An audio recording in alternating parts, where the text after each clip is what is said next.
உங்களுக்காகவே பிரத்யேகமா தயாரிக்கப்பட்ட இந்த ஆழமான அலசலுக்கு உங்களை நாங்க ரொம்ப உற்சாகமா வரவேற்கிறோம்.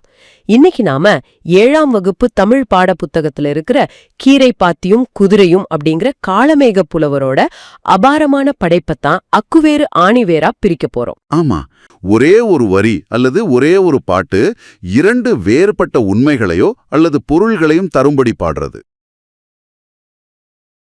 தமிழ்ல ஒரு இலக்கண பேரே இருக்கு. அதுக்கு பேரு தான் இரட்டுற மொழிதல். இதுக்கு வேற ஏதோ பேர் கூட இருக்கே. ஆமா, இத இலக்கிய வட்டாரத்துல சிலேடை அணி அப்படின்னு சொல்லுவாங்க. ஒரு வார்த்தைய வச்சு 2 அர்த்தம் கொடுக்கறது அப்படிங்கறது மொழி மேல ஒரு அசாத்தியமான ஆளுமை இருந்தா மட்டும்தான் சாத்தியம். காளமேக புலவரை பத்தி நம்ம முதல்ல தெரிஞ்சுக்கணும். யார் அவரு? காளமேகம் அப்படிங்கிறது நிஜ பேரா இருக்க வாய்ப்பில்லையே. அது அவரோட இயற்பெயர் கிடையாது. அவரோட உண்மையான பெயர் வரதன். ஓ, வரதன். அவரு எங்க பிறந்தாரு? அவர் கும்பகோணம் பக்கத்துல இருக்கிற நந்தி கிராமம் அப்படிங்கிற ஊர்ல பிறந்ததா சொல்லப்படுது. திருவரங்கம் கோயில்ல மடைப்பள்ளியில, அதாவது சமையலறையில பணியாற்றி வந்தவர் அவர். சமையலறையில வேலை செஞ்சவருக்கு எப்படி காளமேக புலவர்னு பேர் வந்துச்சு? இப்போ காளமேகம் அப்படின்னா மழைக்காலத்துல வானத்துல திரண்டு வர்ற இருண்ட பெரிய மேகம்னு அர்த்தம்.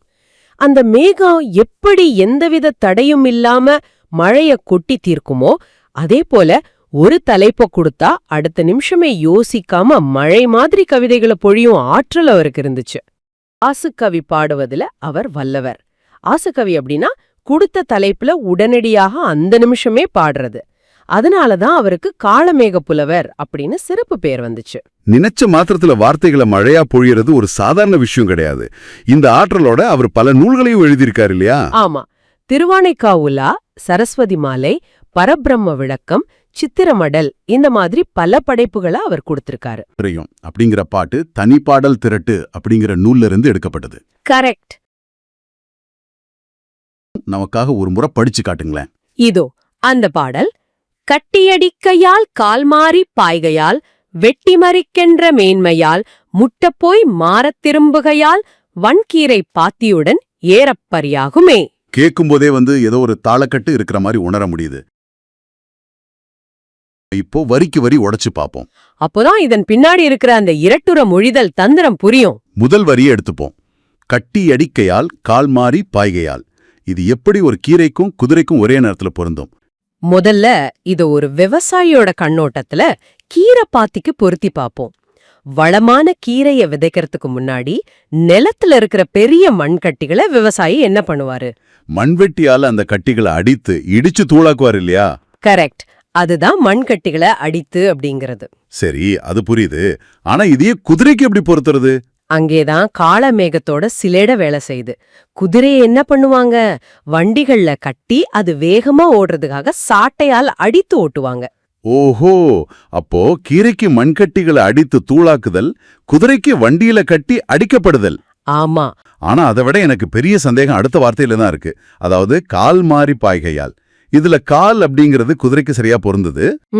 ஆமா, குதிரை ஓடும்போது தன்னோட கால்களை மாத்தி மாத்தி முன் கால்களை தூக்கி பாய்ந்து செல்லும். அதானே. ஆனா ஒரு கீரை பாத்திக்கு எப்படி கால்கள் இருக்க முடியும்? நீர்ப்பாசனத்துக்காக வெட்டப்படுற சிறிய வழித்தடங்களை நம்ம வாய்க்கால் அப்படின்னு சொல்லுவோம் இல்லையா? அதையும் கால் அப்படின்னு தான் அழைப்பாங்க. ஓ, கரெக்ட். நீர் பாய்ச்சும்போது ஒரே வாய்க்கால்ல நீர் போனா ஒரு பகுதி மட்டும்தான் நனையும். அதனால விவசாயி என்ன பண்ணுவாரு? ஒரு வாய்க்கால் அடைச்சிட்டு வேற ஒரு கால் வழியா, அதாவது வாய்க்கால் வழியா நீரை மாற்றி பாய்ச்சுவாரு. வாவ், இதுதான் கீரை பாத்தியில கால் மாறி பாய்வது அப்படிங்கிறதா? இப்போ எனக்கு புல்லரிக்குது. அடுத்த வரிக்கு போவோம். வெட்டி மறிக்கின்ற மேன்மையால். நான் இதை கணிக்க முயற்சிக்கிறேன். வெட்டி மறிக்கின்ற அப்படின்னா போர்க்களத்துல ஒரு வீரம் மிக்க குதிரை தன் எதிரிகளை தடுத்து அவங்களோட வியூகங்களை வெட்டி எரிஞ்சு அவங்கள முன்னேற விடாம மறித்து தாக்கும்.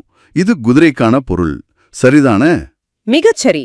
குதிரை எதிரிகளை மறித்து தடுக்கும். இப்போ இதை அப்படியே விவசாய நிலத்திற்கு கொண்டு வாங்க. கீரைக்கு இது எப்படி பொருந்தும்? விவசாயி மண்ணை வெட்டி தண்ணீர் வீணாக வெளியேறிடாம இருக்க வரப்புகளை அமைத்து தடுத்து மறிப்பார். இது மண்ணை வெட்டி தடுத்து பாத்திகளாக்குவதை குறிக்குது. நான் சொல்றது சரியா? முற்றிலும் சரி. மண்ணை வெட்டி வரப்பு அமைத்து நீரை மறிப்பது கீரைக்கு. எதிரிகளின் படையை வெட்டிச் சாய்த்து அவர்களை மறிப்பது குதிரைக்கு. விவசாயியோட மண்வெட்டியையும் போர்க்களத்தோட வாளையும் ஒரே வார்த்தையில இணைச்சிட்டாரு காளமேக புலவர். இதை விட சிறப்பா இதை விளக்க முடியாது. ஆமா. சரி, அடுத்ததா பாடலோட இறுதி பகுதிக்கு வருவோம். முட்டப்போய் மாறத் திரும்புகையால் வன்கீரை பாத்தியுடன் ஏறப் பரியாகுமே. இது எப்படி இருவேறு பொருளை தருதுன்னு கொஞ்சம் சொல்லுங்க. முட்டப்போய் அப்படின்னா ஒரு இடத்தோட முழுமையான இறுதி எல்லை வரை செல்வது அப்படின்னு பொருள். முதல்ல விவசாயத்தை பார்ப்போம். நீங்க வாய்க்கால்ல பன்னீரை திறந்து விடுறீங்க. சரி. அந்த தண்ணீர் பாத்தியோட தொடக்கத்துல இருந்து கடைமடை அப்படின்னு சொல்லப்படுற அந்த பாத்தியின் மிக இறுதி எல்லை வரை முழுமையா சென்று முட்டும். அங்கு இடம் முடிஞ்ச உடனே அந்த நீர் மெதுவாக திரும்பி வந்து தேங்கும். ஓஹோ, இதுதான் கீரை பாத்தியில நீர் கடைமடையின் இறுதி வரை சென்று திரும்புறதா? சரி, குதிரைக்கு இது எப்படி பொருந்தும்? ஒரு பயணம் போற குதிரை அல்லது போர்க்களத்துல போற குதிரை தான் எந்த இலக்கிற்கு செல்லணுமோ அந்த இலக்கு முழுவதையும் சென்றடைந்து விடும். அதாவது முட்டை போய் அதன் பின் தன்னோட பணியை முடிச்சிட்டு மீண்டும் தான் புறப்பட்ட இடத்திற்கே வெற்றிகரமா திரும்பி வரும். சூப்பர். இறுதியா அவர் வன்கீரை பாத்தியுடன் ஏற பரியாகுமே அப்படின்னு முடிக்கிறாரு. கரெக்ட். வன்கீரை அப்படின்னா வளமான கீரை, பரி அப்படின்னா குதிரை.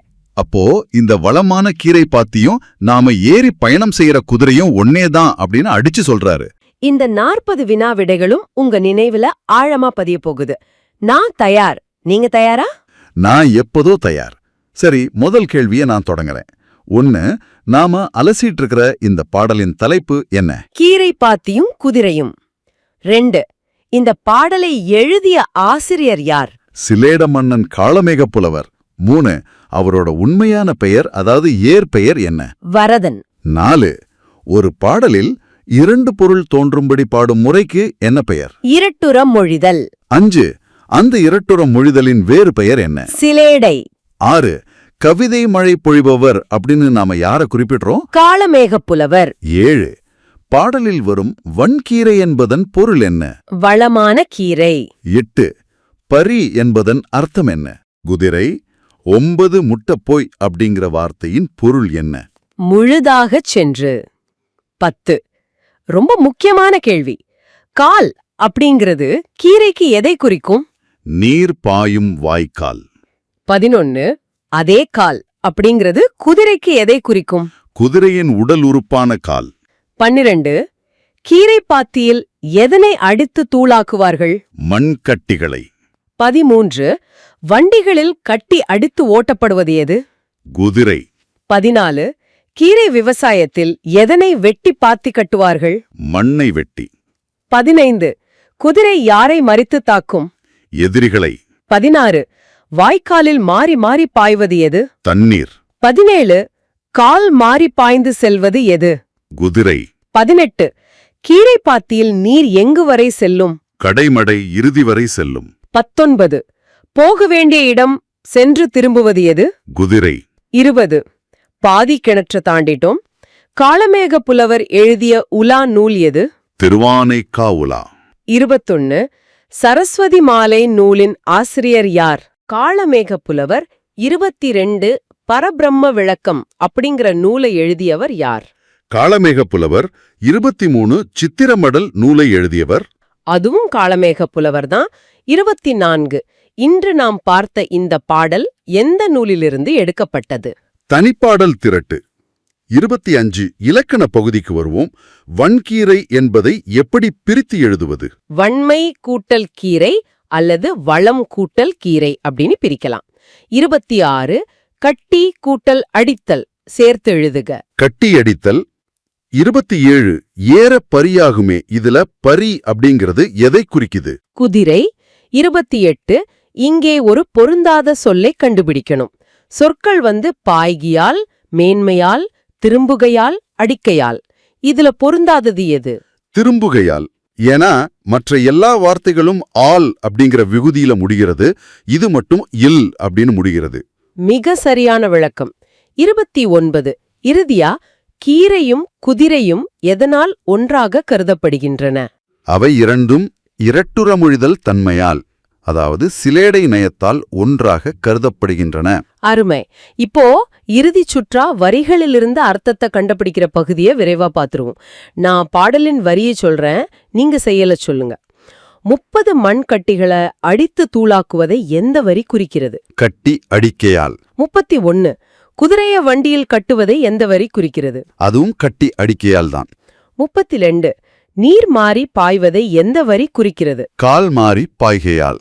33 குதிரை கால்களை மாற்றுவதை எந்த வரி குறிக்கிறது? அதே கால் மாறி பாய்கையால் வரிதான். 34 விவசாயி பாத்தி கட்டுவதை எந்த வரி குறிக்கிறது? வெட்டி மறிக்கின்ற மேன்மையால். 35 குதிரை எதிரிகளை தடுப்பதை எந்த வரி குறிக்கிறது? வெட்டி மறிக்கின்ற மேன்மையால். 36 நீர் கடைமடை சென்று திரும்புவதை எந்த வரி குறிக்கிறது? முட்டப்போய் மாறத் திரும்புகையால் 37 குதிரை தன் இலக்கை அடைந்து திரும்புவதை எந்த வரி குறிக்கிறது? அதுவும் முட்டப்போய் மாறத் திரும்புகையால்தான். 38 மறித்தல் அப்படிங்கிறது கீரைக்கு எதை குறிக்கிறது? மண்ணை தடுத்து பாத்தி கட்டுதல். 39 மறித்தல் அப்படிங்கிறது குதிரைக்கு எதை குறிக்கிறது? எதிரிகளை தடுத்து தாக்குதல். 40 மற்றும் கடைசி கேள்வி, இந்த பாடலில் பயின்று வந்துள்ள நயம் என்ன? சிலையடை நயம். வாவ், மூச்சு விடாம மிகச் சிறப்பா இந்த 40 கேள்விகளையும் நாம கடந்துட்டோம்.